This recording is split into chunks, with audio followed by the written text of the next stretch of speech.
มหนาวพัดผ่านท้องนากว้างไกลเสียงแค้นครวญใจดังไปกับดาวคืนนี้เดือนเศร้าเงงาอยู่ริมคันนาเคยนั่งสบตาสัญญาหากันแต่แล้ววันนี้เหลือเพียงเงาจันทร์คนเคยผูกพันจากฉันลาไกลเสียงควายร้องทุ่งยังซึ้งในใจแต่คนหักหลายบ่มวนคืนมาอายขออำลาน้ำตาหล่นใส่ดิน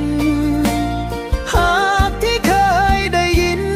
วันนี้เหลือเพียงลมพาฝากเดือนบอกเจ้าว่าอายยังห่วงหาแม้ทางข้างหน้าสิบ่มีเจ้าคู่เคียงเสียงแค้นคืนนี้มันเศร้ากว่าเก่าเมื่อคนฮักเฮาไปมีทางใหม่อายสิอยู่ตรงนี้กับฟ้าท้องหน้าไกล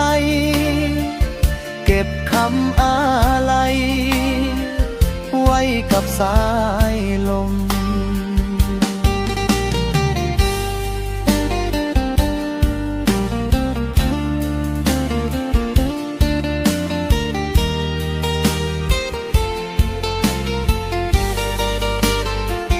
เช้าคงมาถึงแต่น้องคงบ่คืนมีเพียงค่ำคื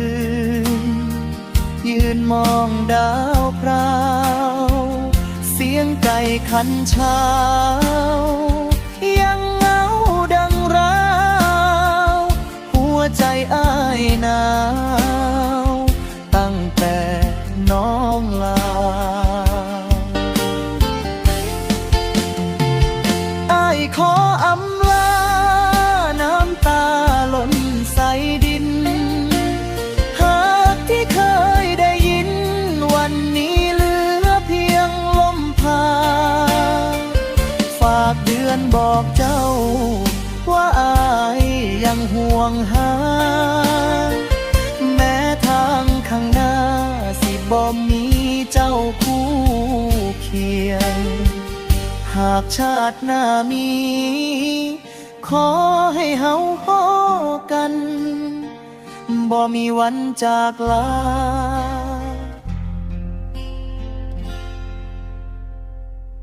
เหมือนคืน